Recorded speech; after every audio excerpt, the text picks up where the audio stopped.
Artlist.io.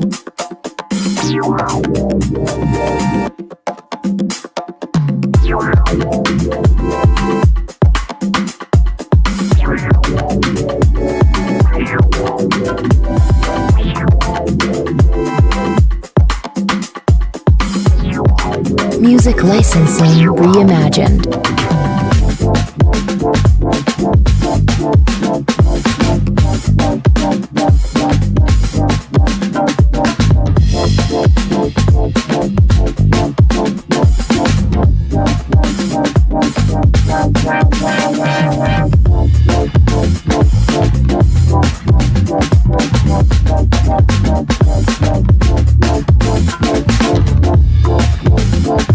Artlist.io.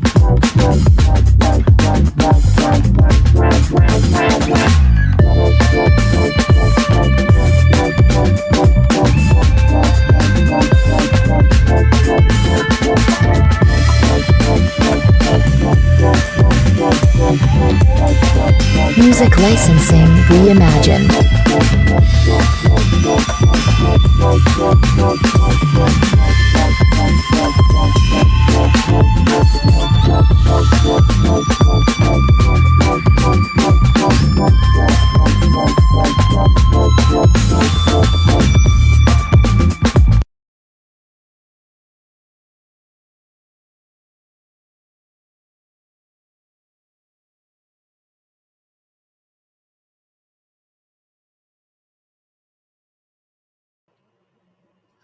Happy Sunday. Welcome to Sunday Sit with Sisters. It is me, Sister Rolanda, and today I am joined by Sister Rosa Page. She's the one who does the Black femicide, which is super important. And before I bring her on, I want to start off with this video from the sister, and then we're going to move from there. I think this is y'all know me. I think this is super important. And so I'm very grateful and honored to have this sister on here today. So let me get this video queued up. Here it is right here. And I'm going to bring it on as you can see it. And we'll start with this. Well, tonight, an Arkansas mother and nurse is getting national recognition for the research that she's doing on the murders of African-American women. She spoke with our Desmond Nugent about the work she's doing and her plans for the future. Rosalind Page says while she prefers her research be kept behind the scenes, is leading her to a march in Washington, D.C. Through her nonprofit organization, Black Femicide Twitter page, hundreds of posts about the murders of Black women and girls. Because I saw the increase in violence within our community that's specifically targeted against women and girls.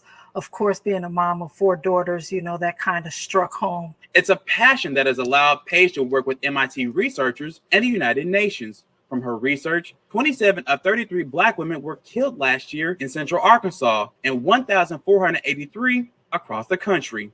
I'm still waiting on the FBI to compile their numbers, and if it's on par with 2020's, that means I'm looking at maybe an increase by anywhere from 200 to 250 additional victims. The FBI tells KATV her numbers are close to what they have recorded. Page set up a GoFundMe a year ago that skyrocketed since the Washington Post recently featured her plan to address these killings through a march in Washington, D.C., scheduled in September. I'm hoping that the march and being here in Arkansas, legislators will hear this and we can start working together, and hopefully they'll approach me to talk about the issues that I see. Page says many families nationwide reach out to her hoping something changes and someone cares. Beth. All right, Desmond, thanks a lot. Page says she also family, hopes to address if bail you would reform when she goes please to the nation's capital join me September. and welcoming our dear sister Rosa. Peace, sis. Hey, Rolanda. Hey, everybody. So thank you, first of all, for all the work that you've been doing over the years on this particular topic. I mean, it's heart-wrenching, but this is what's happening in our community. And I just want to say thank you from the bottom of my heart for the work that you do, for your consistency. I'll be very honest with you. A lot of the work that I've seen happen in our community has always been, for the most part, some Black women. Like, we're not waiting on a grant. We're not waiting on other people to think we're important. We gonna do something. And I just want to say thank you, Sister Rosa. What sparked you to start tracking the Black women, the Black femicide? What started you on that? What started me was, again, I noticed that within our community, Black women and girls are usually left out of the conversation. And not only within our community, outside of the community. In 2015, the FBI stated that a Black woman, well, not a Black woman, let me back up. In 2015, the FBI stated that every 19 hours, a woman was being killed in America. And that was meaning white, Black, Asian, whatever the case was. I knew that within our community, that number was not close to what I was seeing. So that started me on my quest to start doing research regarding femicide as it relates to the Black community. So what is happening in our community that you see the murdering of us so much so? It's really hard to pinpoint, but I can say that within our community, Black women and girls just aren't valued. We're not valued like the other half of our community is. You know, we have organizations, we have marches set up for when a Black man or boy is killed by law enforcement. That really seems to be the focus, you know, in these social justice times that we're living in. And even prior to that, we still were left out of the conversation. So when I speak about us not being valued, the only time we're valued is when it comes to fighting for other people. We're never valued when we fight for ourselves. And I can say that because I receive a lot of pushback because people will say that, you know, I'm being divisive by only focusing on Black women and girls. You know, I'm trying to paint a picture as it relates to who the perpetrators are, which is Black men and boys. And I have to tell people, you know, this is a many-layered issue, but I always find it strange that we understand proximity when it relates to other communities.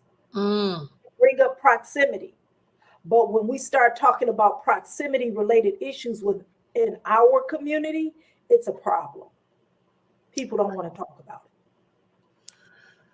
So how much of this, because one of the things I hear a lot, because, you know, I'm always using your numbers, I'm always referring people to your page, I'm always showing your stories. I'm just thanking you for putting faces to the victims. You know what I mean? I mean, too often we'll, you know, we only value Black life when white life is taking a Black life, but when Black life take Black life, it's cricket in our own community.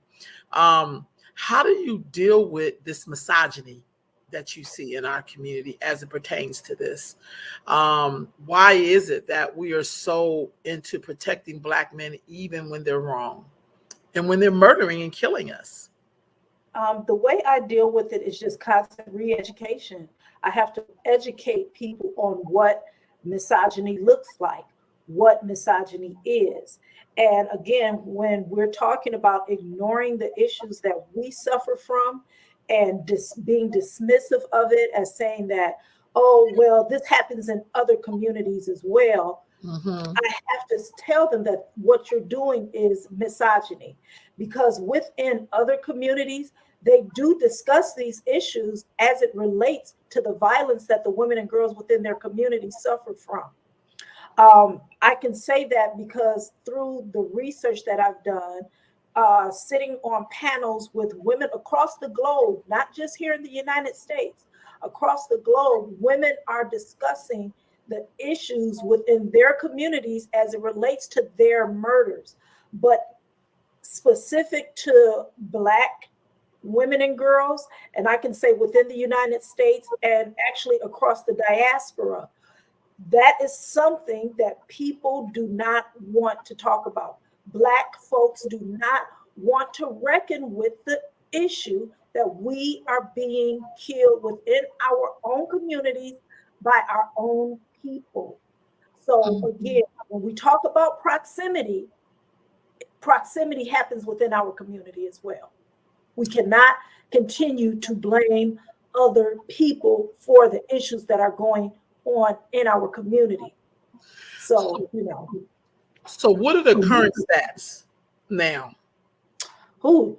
Today, on the 17th, I can safely say it's 57. Okay. Wait, And 7 what? 57 murders of Black women and girls. Wait a And minute. in fact, In January? yes, ma'am. And actually, let me go ahead and say it's actually 59 because I just was sent a story about a man who shot his mother and grandmother in the car and also killed his 13-year-old son. So actually, it's 59. Okay. Hold on, Rosa. So you're Yes, ma'am. telling me, we're doing this interview right now. It's January the 17th. This is not going to air for like another week or so, or really like another 2 weeks.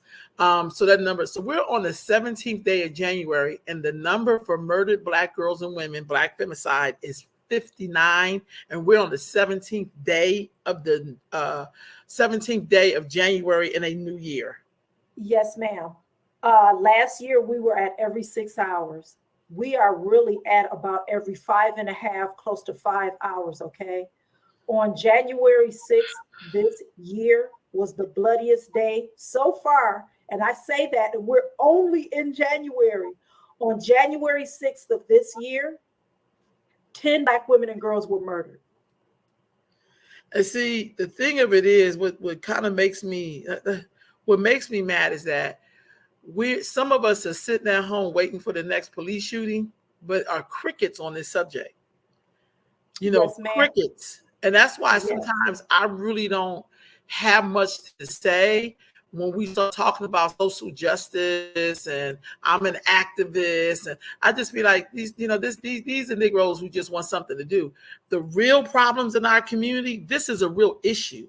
This is like a crisis. You know what I mean? This is something is terribly wrong that you're murdering women, Black women and girls. That's a problem. It's like killing yourself, because you can only get to the planet if you come through her. And that's a conversation that I'm continually talking about. When you are killing a Black woman or girl, especially those within their childbearing years, you're removing generations.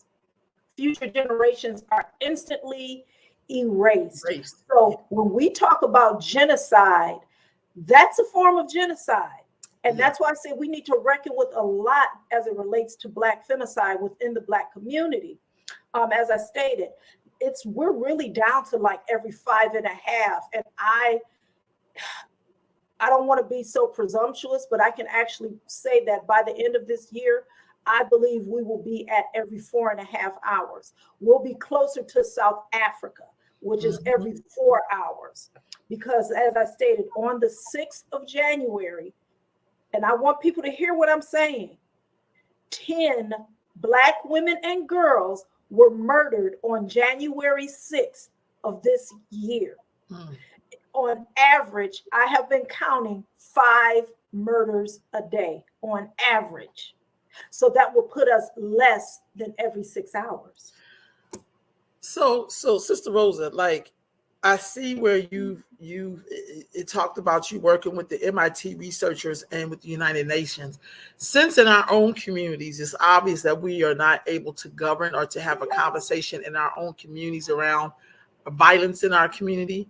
What are our next steps? How can we go to the United Nations or some other body to help us with this crisis in our own communities? That would really take, and I'm just going to say this, it would take an act of God at this point. for Black women in America to address the plight and take this seriously. We have been able to help other people with their movements, getting people put in office and whatnot. So I know that as Black women, we have the power to do it. But the issue is raising a collective consciousness to actually want to do something about it. Because the problem that is going to be faced with by most Black women is they're going to be feeling as though they are going against the Black man. They're going to feel like they're being traitors to the race. And they will also, when they feel that way, they're also going to be getting that messaging from those in the community. So it's an internal battle and an external battle, because this is what's going to be, she's going to get it from every angle, that what she's doing is not right. What she's doing is painting a picture. And then they're going to start bringing up racism. So again, Black women are going to have to start putting our issues first. We have put everyone's issues before our own, and it is now time that we start centering ourselves. So what work have you done with the United Nations? Well, when I'm doing the work, what it is that we're sitting on global panels discussing femicide, what goes, as well as within our communities.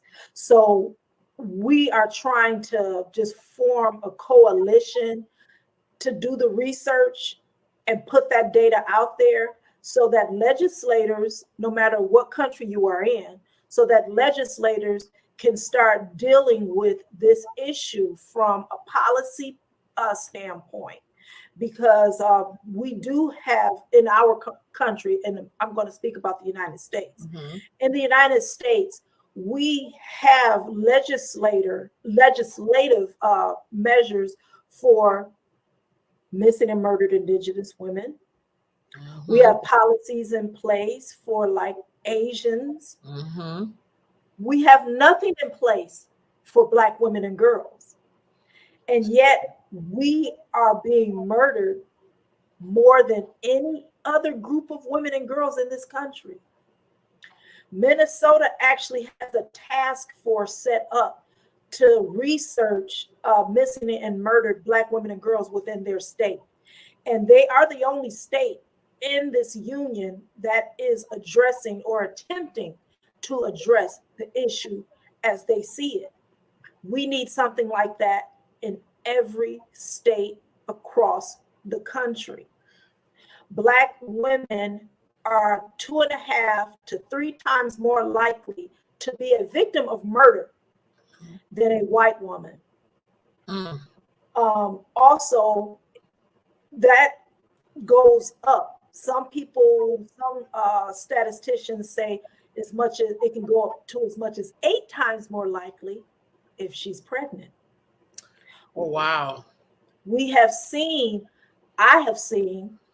from the past year an increase of pregnant women and teenagers being murdered. And I'm talking about fully pregnant women, visibly pregnant women being killed. And again, that goes to some issues within the community that we can discuss further, maybe on another show. But let's stop for a minute and look at those issues. What issues can be happening that you would murder somebody? Okay, because I can talk like this with you. Please, because I don't understand murder though. Let's talk about the murder of pregnant women and girls. Okay. All across social media, you have platforms dedicated to the degradation of Black women and girls. They call it the Black Manosphere. I'm not going to call out any particular. Yeah, don't give nobody no shine. No, I'm not giving nobody no shine. But anybody can go to the Black Manosphere and see the vitriol that is being spewed against Black women and girls. In fact, there are all kinds of videos and chats and forums about killing or getting rid of someone who may be putting you on child support. So the motivating factor is child support with a lot of these murders. So, I mean, this is real. These are real issues. There are people out there actively saying, and later on I can share some videos with you. I don't have them right now, of people saying, go kill Black women and girls. It's okay to do that. We need to get rid of them. There are people, platforms out there, and yet these social media platforms refuse to remove those videos, no matter how much you report them, and they will respond to you and say, this does not violate the community standards or the terms of service.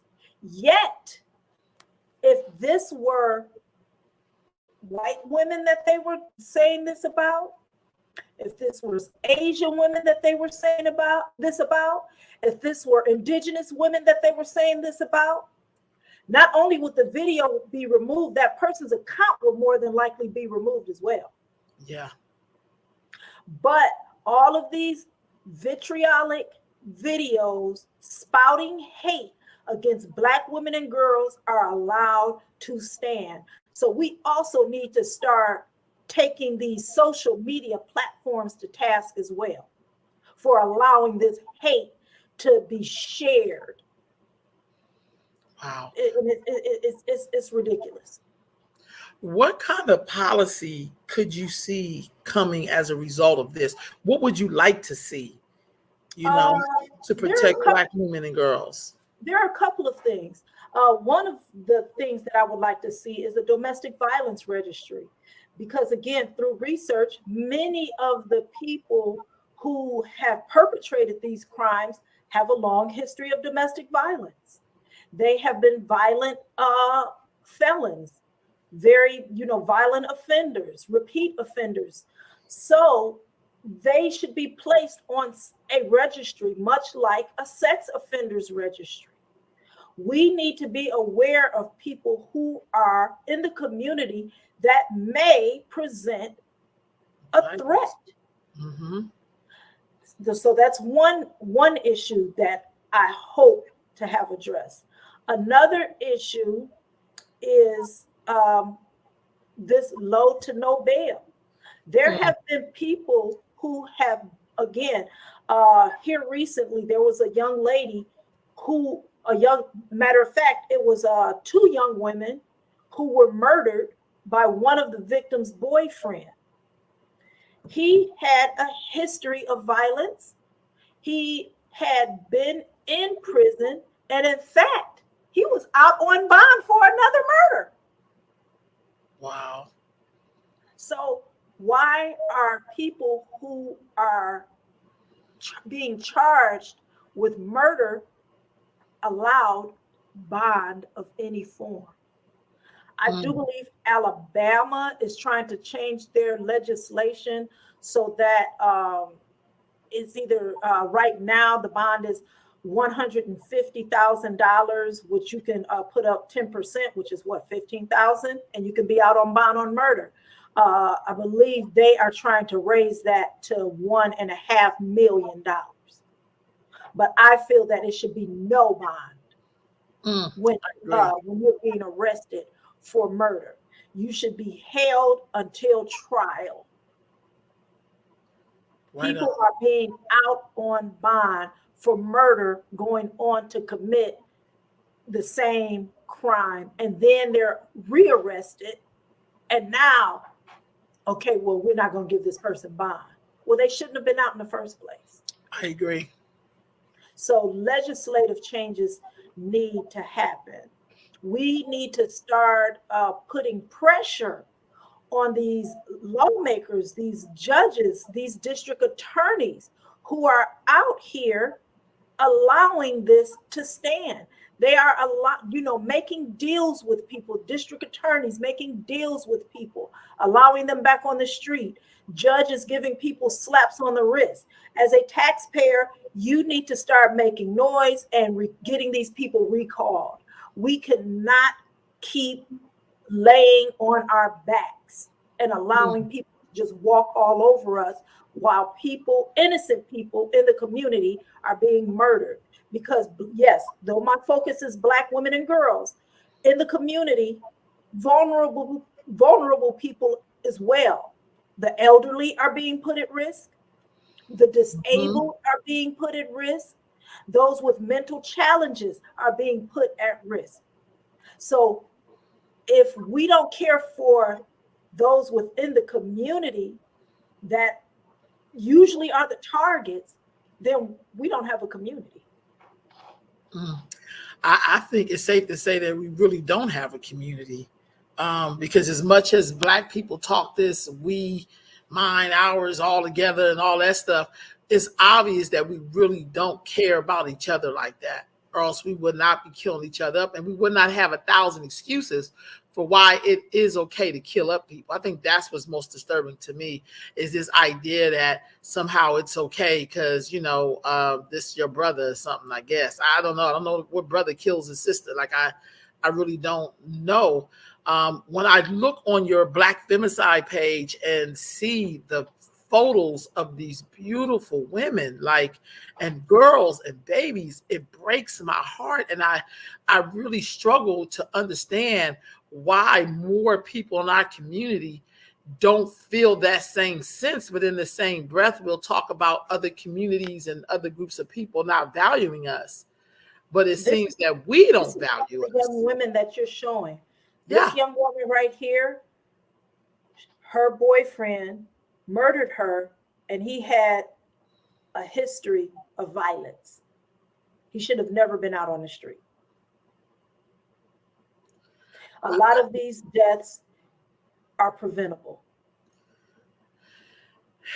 Even leaving this little sister on the bus for 9 hours in freezing weather. Like, that's even the treatment. And luckily she did not die. Yes. The two daycare workers, they tried to bribe her with $3 so she wouldn't tell her family. Oh, Lord Jesus. And these are Black women that did this. So again, within our own community, we have issues. Those are the two young women that were killed by one of them, I forget which one, their boyfriend killed one of their boyfriends killed both of them. He had a history of violence. He had already murdered someone before. He had only been out for 3 months before he went on to do this. Not only did he kill both of them, he went on to kill himself so he didn't have to face the consequences. So we see an increase in murder suicides, just like the women that I just mentioned earlier, the mother and daughter who were killed by the younger woman's son. Brother. He killed his mother, his sister, and his own 13-year-old son. I understand it, but I don't understand it. You know what I mean? Because these same people, these violent people we're talking about, these are the same people who talk about the police not treating them right, but they never once think to do anything to them, but they will kill somebody who, it's just the mindset. It's disturbing. You know what I mean? So this also adds to brings up the argument about community policing. We have this issue going on right now where, it's defund the police, removing the police from the communities and whatnot. But I'm definitely not for that. I'm not gonna lie. No, we're not. I'm not on board with that because we're not policing ourselves now.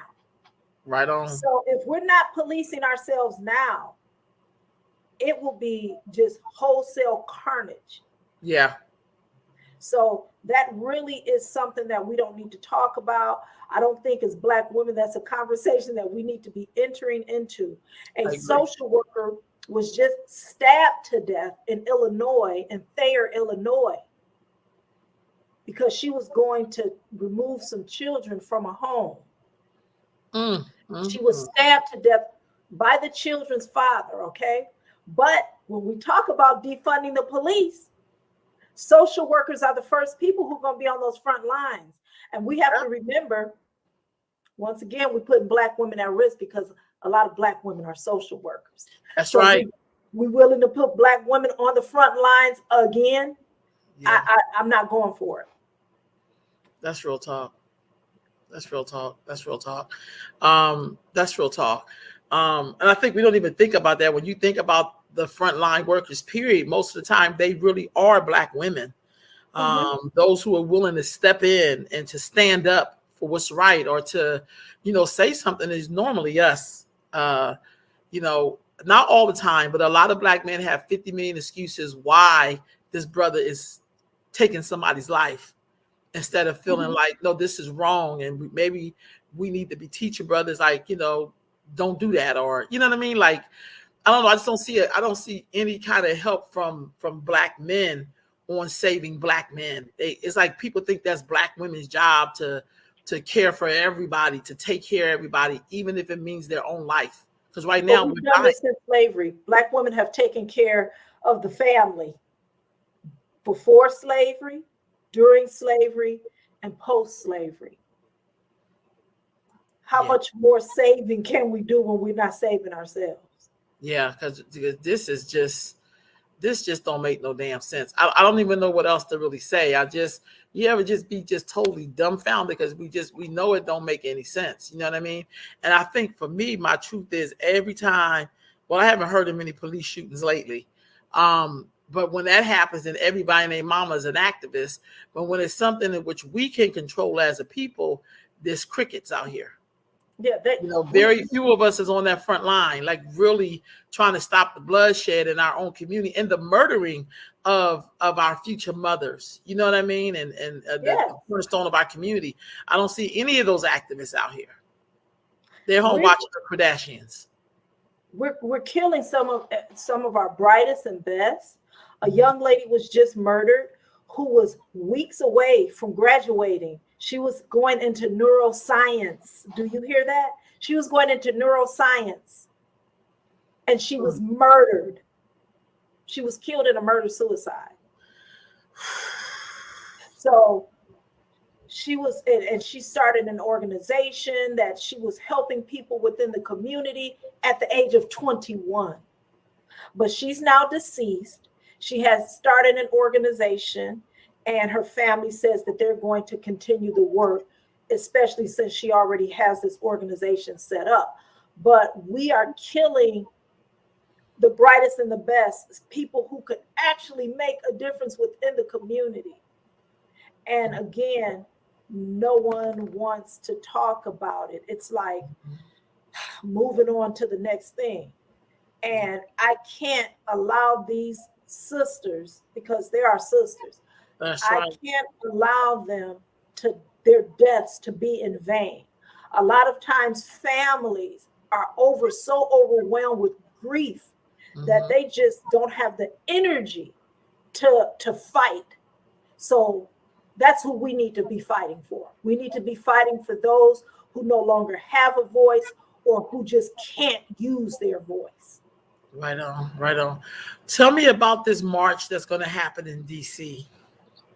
The March for DC is tentatively scheduled for August, maybe September, because, I've gotten some information on the back end, but the march is going to be, once again, addressing the issues of Black women and girls being killed within the community. I'm bringing it to the yard of the lawmakers. DC is where all political activity happens in America. So I want to bring this issue to their doorstep so they know that we are tired. We want them to do something. We're out here fighting for an issue that is real, that can affect any one of us. A lot of women that I know personally have been impacted by the murders of Black women and girls, and nobody wants to talk about it. Nobody wants to talk about it. Within our community, it's always, well, what did she do?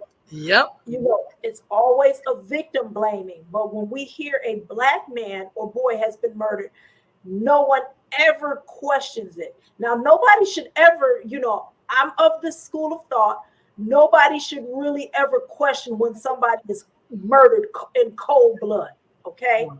Nobody should ever be questioned. But within our community, it seems to be okay to question why a Black woman or girl is murdered. We need to get away from that. If we need to stop it.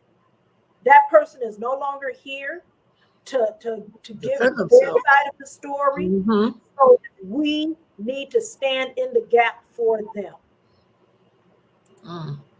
If people wanted to join the march, to support the march, how can they do that? They can always go to my Facebook page, Instagram, or Twitter. I actually have an email, which is blackfemicideus@gmail.com. And they can just send me an email and get all the information from there. You know, eventually we will be releasing the information, you know, as time moves forward regarding the march and, you know, whatnot, information for vendors or people who want to attend. All of that information will be coming soon. So, like I said, we will be releasing that information. How do you get these stories, Rosa? Like, how do you find out? You do such a wonderful job of gathering this information and tracking it. How do you do it? Do people send you stuff? How does that happen? And you said that's blackfemicideus@gmail? Yes. Okay. I get it from just scouring the internet, looking up news stories. People send me information. Also, a lot of times, like I'll go to different websites that are dedicated to tracking violence as well. So I'll go to like Baltimore, the Baltimore Sun has a page or they have a site where you can go to see the homicides in that area. The LA Times also has a homicide section that they deal with the homicides. So I'm going to sites like that. Gun Memorial is another site that I use. So, you know, I have different sites that I use, and I still do it the old-fashioned way, just researching and just digging and looking for stories. Most of it is just a lot of footwork where I'm looking for it on my own. So being a mother, being a woman yourself, and also being a mother, you said of 4 girls? Yes, their ages from 16 to 31. Wow. How do you educate your daughters on this danger? Because I do the work, they hear it. They're hearing it constantly. I talk to them about it. In fact, over the weekend, me and my teenager had a little disagreement because she wanted to go out with friends. And, you know, I'm like, well, I need to know where you guys are going, you know, what kind of area you're going to and whatnot. And, you know, she became a little frustrated because she's like, Mom, I know this is the work that you do. And I know that you're concerned and everything, but I still got to have my friends. And, you know, and I understand that, but I just wanted her to be aware that there are dangers out there. I don't want you to be going on a fool's errand, just going into situations blindly. So yes, I'm constantly talking to my daughters, every single one of them, even the married ones. I'm talking to her as well, you know. So this is something that I'm constantly driving home for them because they're Black women and they could be targets. What are some of the signs? I mean, even though I don't think there's really a sign per se that people show, but when you think about the cases that are domestic violence, what are some of the signs that people could at least be on the lookout for, that there could be danger heading a murder, your murder around Controlling, people who are controlling, who constantly want to know everything that you're doing at any moment's notice, or they're constantly up under you. Love bombing is what they now are calling it, where they're just like they love you so much, just so into you. But see, that's a technique that cults use as well. You know, that love bombing, like everything is good, you're beautiful, you're wonderful, I'm good, I'm wonderful. And you know, it's sick, because it's really to gaslight you and to make you ignore the signs of danger that's coming down the pipe. That's so true. Yeah, so you know, there are signs, you know, and then like I said, the first sign of violence, you need to be out. You know, when a person shows you that they have a violent nature, get away from them immediately. Get away from them. Tell someone. Don't be embarrassed to talk about it. Don't be embarrassed to go to the police. You know, you need to really stop the veil of secrecy, because this is how these people thrive. They thrive on secrecy. They thrive on the fact that you don't want to be embarrassed. So, you know, tell everybody. I don't care who it is. Tell everybody. Tell your mother, your brother, your aunt, your friend, your coworker. Let somebody know, so that in the event that somebody starts getting out of pocket, people can say, well, you know, she told me that this was going on. You know, she told me that this person is dangerous. He's been sitting out there in the parking lot while she's upstairs and at work. You know, you need to let people know. Let security know at your job. Let security know if you live in a complex where you have security. Open your mouth. Yeah. These people cannot hide unless you keep your mouth shut. Right on. And I'll say it like this. You'll hear people say stuff like, well, don't call the police because he could possibly get hurt by the police. Better him getting hurt than you being killed and murdered. Exactly. Right. Let them deal with the police. Yeah. Because like you said, it's better for them to deal with the authorities than for your family to be planning your funeral. Right on. Right on. And if something happens to him at the police, he has protection. You the one that don't have no protection. Yes, that's true. I think we got to look at things clearly for what it is. Yes. And so, you know, that's why I say you can't defund the police, because who else you going to call? Because you can't call your own community, because we don't even want to talk about this. Exactly. Let's keep it real. This young sister right here, 15-year-old track athlete identified as a girl killed in this park. See, stuff like this we see and we act like. And then if a white person says something about it, then all of a sudden we feel some kind of way. But it's here. Yes, that's true. That is so true. She was killed in a park. Nobody knows what happened. You know, young, promising young woman. And from what her mother said, this was a park that was across the street from her home.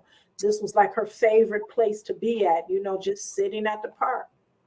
But again, you know, and I'm trying to be diplomatic, but it's to the point where the apathy from within the community, I've heard, and I'm just gonna say it, shit happens.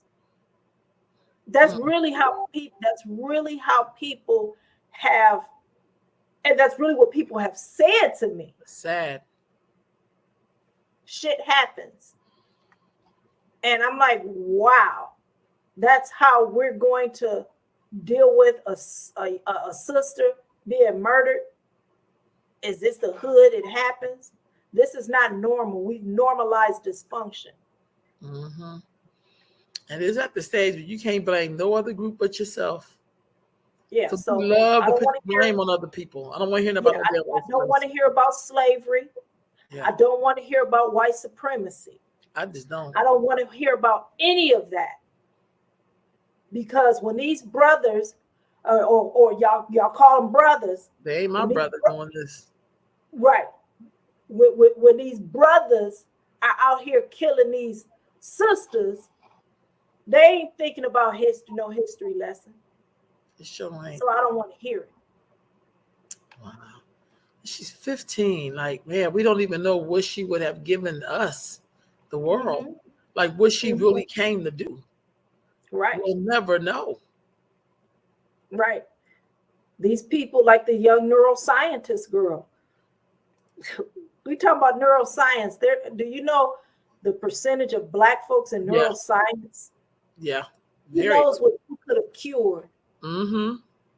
Yeah. Or found the secrets to? We don't know. Yeah. No, that's real talk. Or even this elder here. This man was stalking this woman for 20 years. And I can hear some of us in our community talking about, well, maybe you got to get him some help. We can't worry about helping people like this. This was a horrific story. This was like, I remember every story. This woman was she was a guard in a prison. And this man who killed her was an inmate. He had stalked her from the time she worked in the prison up to 20 years. He was in prison and he had got out recently. I want to say that March. He had got out in March of that year, last year, because I believe she got killed last October. And he got out in March and killed her in October. She had went to the police and told the police that this man was stalking her. Do you know that the man was in the back of her car when she left out of the police station? They did not even escort her to her car. Wow. So, yeah, this is what's going on in our community, people.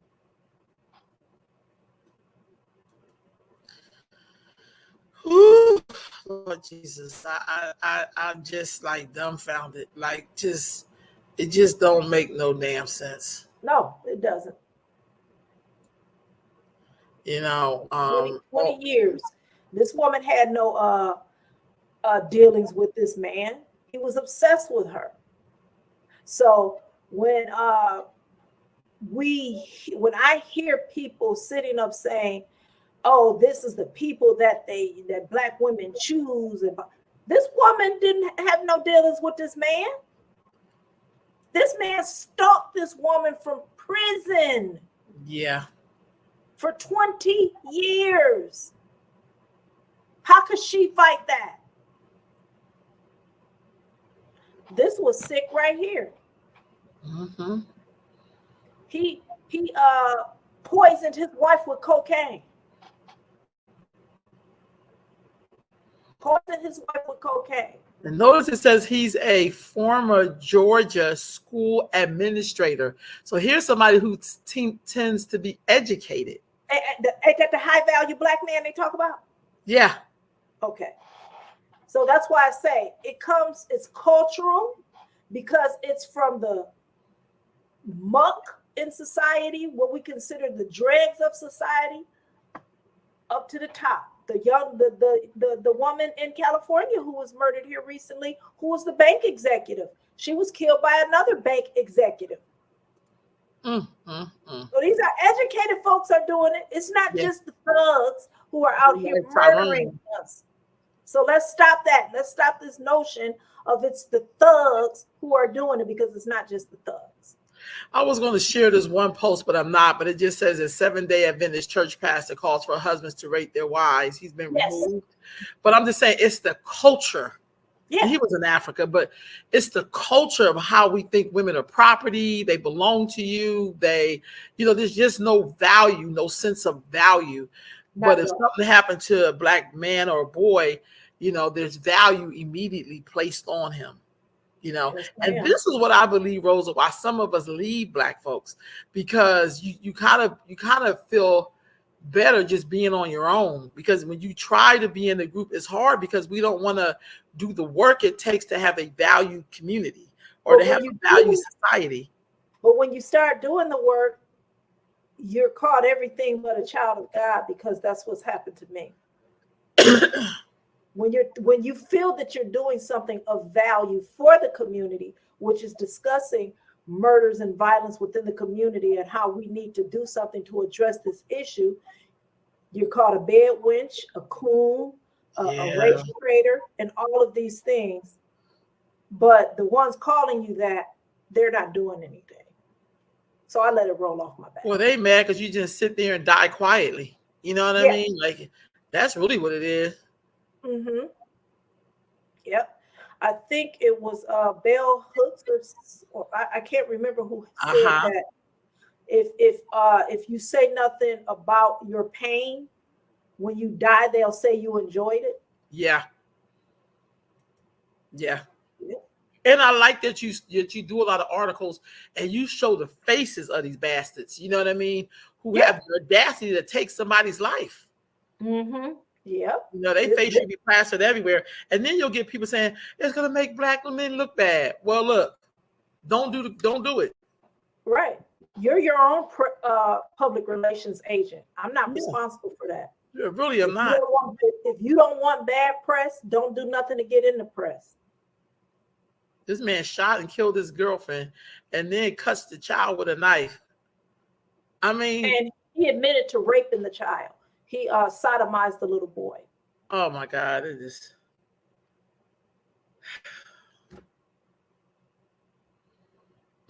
So yeah, we have a lot of issues that we can talk about, because sexual depravity within our community is an issue. The raping of women, girls, and children. Yeah. The making fun of it, calling girls fast when someone rapes them, saying that she asked for it. Even I've heard when a little boy is raped or something, even a young male child, oh, well, he was gay. I mean, what's wrong? Yeah. What's wrong, family? Yeah, that's real What's talk. wrong? What's wrong? Why is it okay to victim blame? Why is it that the shift is always away from the perpetrator and it's placed in the lap of the victim, who had no control over what this person decided to do? That's not the victim's fault. That's real talk. Yeah, absolutely correct. But I also think we have to dismantle our own. And I also think we got to stop acting like this is some kind of white people's concept. We're human beings. We do messed up stuff, y'all. So this is not a European concept. Men ruling stuff is all over the place. I mean, in terms of them being dictated stuff, every culture do it. It's not exclusive to Europe. They do it in Africa. They do it everywhere. It is not an agreed upon. Like somehow it's different when we do it. It's wrong when whoever does it. Right. It's wrong. You know what I mean? It's not more African for men to be the head. Like that has nothing to do with that. No, it does not. That's how twisted we are in the head. Yeah. And it'll always be some Afrocentric type of Negro reading some books, that don't really want to do the work or put it into practice. That doesn't work. You're killing people is not okay. There's no place in the book where you suppose, come on. And if it isn't, there's some man wrote that. I mean, that's sick.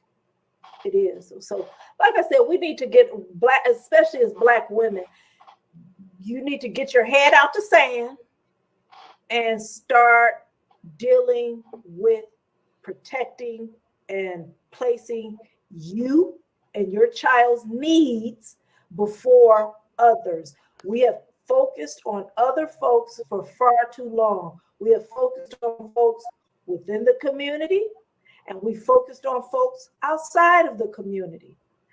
People love to use the Black woman as a prop for their movement. Yes. But when it comes to us and our issues, everybody flees like it's the scene of a crime. So if other folks won't do it for yourself. And we need to stop letting people stand on our shoulders with their movements. Prioritize yourself. And we've done it for too long. We've been involved in almost every single movement here in the United States for everyone. We've been used to bulk up people's numbers, to get folks in office and everything. But when it comes to talking about us, we're othered. Oh, well, other women get murdered too. Other women face femicide too. Well, number one, the Black community wasn't even talking about femicide. Sure wasn't. The Black community was not talking about femicide. So I don't want to hear it. Start doing the work. Start paying attention to what's going on. Start looking and seeing that folks are trying to gaslight this agenda. Femicide is a real agenda, especially in the Black community. And folks want this to just go away, but it's not. Right on, right on. Sis, one more time, tell us about your march. Again, the march is supposed to be held in Washington, D.C., tentatively in August, possibly September. And I want to see a sea of Black women faces there. You know, if you're in the DMV area, please, please, please plan on attending. If you can't, you know, any support is needed by sharing the stories, just getting the word out. Have the conversations within your own community. I don't care if it's the PTA meeting. Go to the city council and bring it up. When these legislators, because we're about to start going into election season. Go to these meetings with these people who are elected officials who are trying to keep their little comfortable seat and ask them directly what is their agenda when it comes to Black femicide.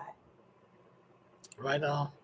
Right on. So, no, don't talk about anything else as a Black woman. Yes, we can walk and chew gum at the same time, but Black femicide needs to be the number one priority in your conversation when it relates to these issues within the community. Right on, right on. Sister Rosa, thank you so much. It is always a pleasure and an honor to talk with you. Thank you for making time for me. I'm going to try to do a show on this once a month. Okay. I feel like man, we just got to raise the vibration, and I'm challenging everyone under the sound of my voice to go to that march, to come with your loved one who or friends who have been murdered with their pictures on their banners. I think we got to bring those people to life, their energy to life, to show people this is what Black femicide look like. Look at the sea of faces that we lost to senseless violence that should not be gone. We're in an era of COVID. They didn't die of a cause or of disease or something. They died at the hands of another person. And to me, that changes the whole energy of the planet when people leave like that. Like they almost can't even rest. Because you know I don't even use the terminology because people say, oh, they passed away. No, they didn't. They were murdered. We're going to call it what it is. They were murdered. People pass away from old age. People pass away when they have cancer or Alzheimer's or some other debilitating illness. These sisters did not pass away. They were murdered and taken away from us violently. We're going to call it what it is. Right on. Right on. So thank you, Sister Rosa, and I'll definitely be in contact and touch with you. And thank you all for watching, for listening. Please reach out to Sister Rosa, Black Femicide US at Gmail. She's also on Facebook at Black Femicide US. Check in with the sister, support her, share the messages, share these stories, y'all. Do not wait for your personal invitation to this tragedy. Do the right thing because it's the right thing to do. Y'all take care. Peace. Hold on, Sister. All right. Wait a minute.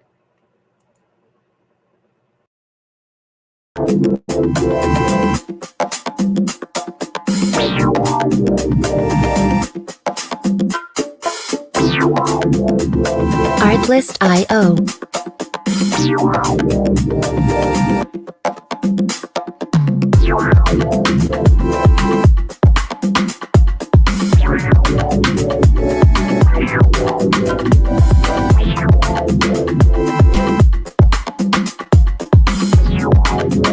Music licensing reimagined.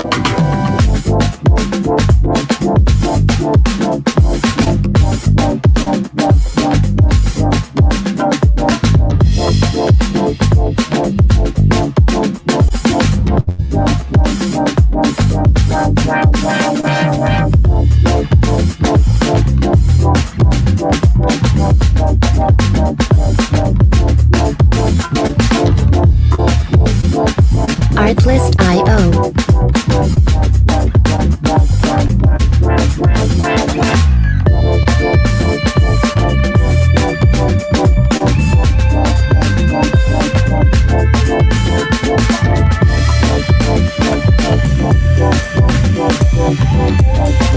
Music licensing reimagined.